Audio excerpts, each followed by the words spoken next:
इस समय मौजूद है जनपद मुरादाबाद के बिलारी में। और बिलारी नगर की मैं बात करूं तो बिलारी नगर से 1 किलोमीटर दूर पड़ता है रुस्तम नगर सहसपुर। जी हाँ, कई बार ग्रामीणों की शिकायतें रही, ग्राम प्रधान से शिकायतें रही। स्वच्छ भारत अभियान को लेकर लगातार जो ग्रामीण हैं उनकी यही शिकायतें हमेशा से रही कि गांव में सफाई की कोई व्यवस्था नहीं है, जगह जगह गंदगी का अंबार लगा हुआ है। लोगों ने, जैसे ग्रामीणों ने बताया कि ग्राम प्रधान से कई बार शिकायत करने के बाद भी ग्राम प्रधान सुनी अनसुनी कर रहे हैं, जिसको लेकर आज हमारे साथ जो ग्राम प्रधान है वो हमारे साथ मौजूद हैं। और सफाई व्यवस्था को लेकर, गंदगी को लेकर आज हम उनसे बात करेंगे कि ग्रामीणों की शिकायत कहाँ तक उचित है। ना, गंदगी क्या है, ये एक पानी की समस्या है, जल भराव की, जो कि काफी परेशानी हो रही है लोगों को, आने जाने वालों को भी। रोड पे पानी भरा हुआ है। हम भी काफी कोशिशों में लगे रहे हैं। हमने पहले नाला बनाने की कोशिश करी करबला रोड पे। वो नाला हमारा रुका हुआ है। कुछ अधिकारियों ने, कुछ मंदिर कमेटी वालों ने ऑब्जेक्शन उठाए उस पे, उस वजह से। हालांकि वो नाला तो बनेगा अब ना, कुछ दिन बाद नाला तो बनना है, क्योंकि समस्या का हल, क्योंकि ये हर जगह है, सहसपुर हो या बिलारी हो, सब में ही जल भराव की समस्या है, बहुत बड़ी समस्या है।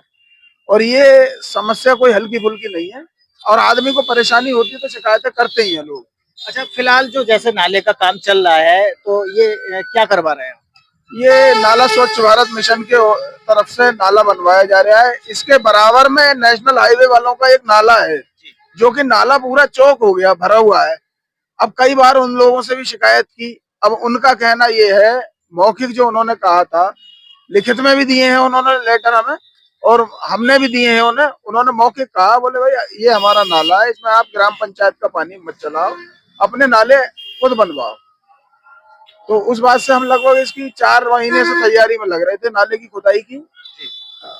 तो ये कब से जो आपकी ग्राम पंचायत का जो नाला है कब से बंद पड़ा था? ये तो लगभग 15 सालों से बंद पड़ा था ये। 15 साल। हाँ, इससे पहले की जो प्रधानी रही उसमें हाँ, नहीं खोला गया। इस पे लोगों ने अपने अपने आगे पार्ट के इसे बंद कर रखा था। अब उसे खुदाई के दौरान खुदवा के, क्योंकि वो नाला थोड़ा छोटा भी था, उसे खुदवा के हमने उसे नया बनवाया है। ये एक बहुत बड़ी बात है। हमारे दर्शक इस पे ध्यान दें कि ये एक बहुत बड़ी समस्या है। जैसा कि उत्तर प्रदेश के मुख्यमंत्री योगी आदित्यनाथ लगातार स्वच्छ भारत मिशन को लेकर तमाम करोड़ों लाखों रुपया फूकने की बात करते हैं और फूकते भी हैं। लगातार प्रस्ताव होते हैं नालों के लिए, सड़कों के लिए, नालियों के लिए, लगातार तमाम पैसा खर्च किया जाता है। लेकिन मैं बात करूं यहाँ एनएचआई की, जैसा कि अभी ग्राम प्रधान ने बताया कि एक एनएचआई का जो नाला है वो एक अलग है और जो ग्राम पंचायत का जो नाला है वो एक अलग है। जबकि एनएचआई को आपने शिकायत की? कई शिकायतें की, एक नहीं कई शिकायतें। एक बार अतिक्रमण कर रखा है, वो हमने चेतावनी दे दी थी बनवाने से पहले, माइक के द्वारा अनाउंस करा दिया था इनसे कि अपना अपना सारा सामान हटा लें रोड पे से। हालांकि लोगों को भी जरूरत है, उन्होंने कहा, खुद ही उन्होंने हटा लिया। फिर हमने जो बाकी जो बचा था, वो चबूतरे वगैरह थे, वो तोड़वा के हमने उसे खुदवा दिया। अब एक कुछ समस्याएं और है हमारे अधिकारियों की जानिब से, क्योंकि नाले तो हम बनवा रहे हैं, लेकिन हमें पानी की निकासी के लिए तालाब भी चाहिए, जो कि हमें हमारे अधिकारी निकाल के दें। क्योंकि एक तालाब मनकुला, सहसपुर से मनकुला रोड है पीछे, उस पे भी है, जिस तालाब की खुदाई के लिए हम तैयारी कर रहे हैं। हमें वहां भी नाले बनाने हैं, बहुत पानी भरा हुआ है वहाँ। और लोग, हालांकि परेशानी होती है तो भाई लोग बुरा भला भी कहते हैं। जो पद पे होता है, कोई उसकी वो नहीं है, जिसे दिक्कत होती है वो उससे ही कहेगा जो पद पे होता है। अच्छा, हमें भी फिक्र है। हम 6 महीने से उसका पूरा प्रस्ताव करके तहसील से अनुमति ले ली है उसकी हमने। बहुत जल्दी हमारे जिले से हमारे कागज आ जाएंगे उसके बाद हम उसे तालाब को खुदवाएंगे, और फिर हम, हाँ हाँ, एक आध हफ्ते में ही आ जाएंगे। और दोनों साइड हम उस पे नाले बनवाएंगे। ग्राम पंचायत में लगभग कितने तालाब होंगे? तालाब तो हमारी ग्राम पंचायत में लगभग 10 है, सफाई करानी पड़ेगी। क्या ऐसा तो नहीं उन तालाब, जो आप 10 तालाब बता रहे हैं, उन पर कहीं ना कहीं किसी के अवैध कब्जे भी हो? हाँ, कुछ अवैध कब्जे भी हैं और कुछ खाली भी पड़े हैं। और कुछ जमीनें ऐसी हैं जिसमें सरकार का आदेश हुआ था, श्रेणी 3 की जितनी जमीनें थी वो सरकार ने तालाबों के लिए दर्ज कर दी थी, लेकिन वो प्लेन पड़ी हैं अभी।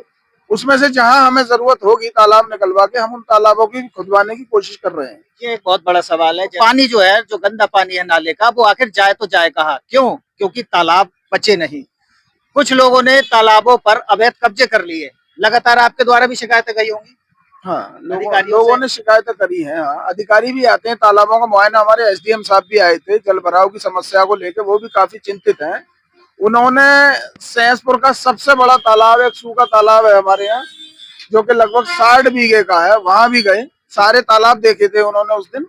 बोले भाई समस्या तो है सहसपुर में। बोले मैंने कहा हमारी बात हुई, ग्राम पंचायत में इतनी निधि नहीं है, क्योंकि वहां लगभग 1000 या 1200 मीटर का नाला जाएगा, तो उसमें लागत करोड़ों में बैठेगी, तो ग्राम पंचायत पे इतनी निधि नहीं है। तो उन्होंने आश्वासन भी दिया था हमें, बोले कोई रास्ता निकालते हैं हम, और इस तालाब में पानी आ जाएगा तो भी हल है सूखा तालाब में।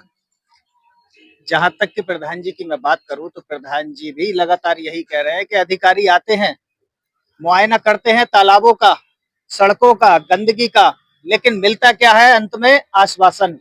तो ये एक बहुत बड़ा विषय है कि अधिकारियों द्वारा आश्वासन दे दिए जाते हैं, उसके पीछे भूमाफियाओं द्वारा तालाबों पर कब्जे कर लिए जाते हैं। तो आखिर इन भूमाफियाओं से कब तक अधिकारी जो छुटकारा दिला पाएंगे और कब तक जो गांव की जो सफाई है वो आगे का काम करेगी? लगातार नाले तैयार हो रहे हैं, अब देखना यह होगा कि अब ये नाले का जो पानी है वो आखिर जाएगा तो कहाँ जाएगा, क्योंकि तालाबों पर भूमाफियाओं के कब्जे हैं और अधिकारियों के संज्ञान में भी है। ऐसा नहीं है कि अधिकारियों के संज्ञान में नहीं है, लेकिन अधिकारी उन भूमाफियाओं पर कार्यवाही आखिर क्यों नहीं कर पा रहे हैं, यह एक बड़ा विषय है और यह एक आने वाला समय बताएगा। यही वो अतिक्रमण है, ये जिस जगह में खड़ा हूँ ये एक नाला है, ग्राम पंचायत के नाले के ऊपर मैं खड़ा हूं, लेकिन कहीं से कहीं तक आपको नाला दिखाई नहीं देगा। क्यों? क्योंकि यहाँ पर लोगों के, दुकानदारों के कब्जे हो चुके हैं। जैसे अगर हम आगे भी बढ़ते हैं तो लगातार यहाँ से लेके वहां तक इस तरीके के जो कब्जे हैं, ये देख रहे हैं आप, नाला साफ है, बिल्कुल मेरा ये नाला बिल्कुल साफ है। ये ग्राम पंचायत का नाला है, जिस पर लोगों ने, दुकानदारों ने कब्जे कर कर उसको बंद कर दिया। अगर हम आगे तक अगर बढ़कर देखें तो लगातार ये देख रहे हैं आप कि पूरे तरीके से ग्राम पंचायत के नाले के ऊपर कब्जा कर लिया गया है। ये बात करें, यहाँ दो नाले बनते हैं, एक एनएचआई और एक ग्राम पंचायत। तो जब एनएचआई का नाला तैयार हुआ तो एनएचआई के नाले को छोड़कर ग्राम पंचायत के नाले पर कब्जे कर लिए गए दुकानदारों द्वारा। और आपके सामने, मैं आपको खुद दिखा रहा हूँ, साक्षात आपके सामने है कि ये देख रहे हैं, ये सब इस तरीके के लगातार वहां से वहां तक ये जो ग्राम पंचायत का जो नाला है उस पर अतिक्रमण है। यहाँ से लेके जहां तक हमारी नजर जाएगी वहां तक ग्राम पंचायत के नाले पर कब्जे ही कब्जे हैं। मैं आपको लगातार दिखाऊंगा अभी, ये सब देखिए आप, इस तरीके के जो कब्जे हैं वो ग्राम पंचायत के नाले पर है। अतिक्रमण हुआ, उसके बाद उस पर कब्जे हुए और नाले को बंद कर दिया गया। ये सब ग्राम पंचायत के नाले पर अतिक्रमण और कब्जे हैं। ये देख रहे हैं आप, ये पूरा,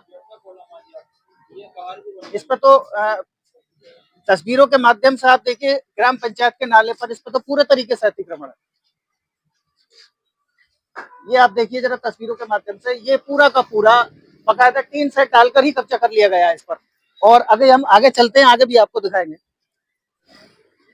जहां तक हम चलेंगे आपको ये इस तरीके के अतिक्रमण कब्जे आपको दिखाई देंगे, और टेम्परेरी नहीं, परमानेंट, मुझे लगता है टीन सेट डालकर पूरे तरीके से जो ग्राम पंचायत का जो नाला है उस पर कब्जे हो चुके हैं। ये देखिए आप, अभी और आगे चलते हैं, इस तरीके के, ये देखिए आप, इस तरीके के कब्जे नाले पर हो चुके हैं। ये देखिए, ये सब परमानेंट कब्जे हो चुके हैं। यहाँ आकर काफी दूर से चलने के बाद यहाँ आकर एक ये रास्ता जाता है और यहाँ आकर ये नाला समाप्त होता है। और इसी तरीके से मैं अगर दूसरी साइड की बात करूं तो दूसरी साइड है, वहां पर भी इस तरीके के कब्जे साफ दिखाई दे रहे हैं। मैं अभी आपको दूसरी साइड भी चलकर दिखाऊंगा कि लोगों ने किस प्रकार एक सरकारी भूमि पर, एक सरकारी जगह पर, एक सरकारी नाले पर, ग्राम पंचायत का जो नाला होता है उस पर कब्जे किए हुए हैं। यहाँ तक कि उच्च अधिकारियों को भी पता है, लेकिन कार्यवाही जो होती है वो एक ठंडे बस्ते में जा चुकी है। और यहाँ से अब शुरू करते हैं अतिक्रमण की कहानी, किस तरीके से ग्राम पंचायत के नाले पर दूसरी साइड में भी अतिक्रमण और अवैध कब्जे लोगों द्वारा, दुकानदारों द्वारा किए जा चुके हैं। देखिए इस तरीके के, ये देख रहे हैं आप पूरा, ये देखिए, ये दिखाइए जरा, ये सब अतिक्रमण और कब्जे। अब मैं जहां तक चलूंगा आपको अवैध कब्जे दिखाई देंगे इस तरीके के। ये देख रहे हैं परमानेंट कब्जे, ये सब ग्राम पंचायत के नाले के ऊपर है। ये देख रहे हैं आप, लोगों ने दुकानें, मकाने ग्राम पंचायत के नाले पर बना डाली सब। ये देख रहे हैं यहाँ एक ग्राम पंचायत का नाला है, लेकिन लग नहीं रहा बिल्कुल भी कहाँ नाला है। ये देख रहे हैं आप, ये देखिए, ये देखिए, ये देखिए, सब यहाँ से लेके मैं जितनी भी दूर जाऊंगा वहां तक अतिक्रमण और ग्राम पंचायत के नाले पर अवैध कब्जा दिखाई देगा। देखिए बकायदा यहाँ आकर वो नाला समाप्त होता है।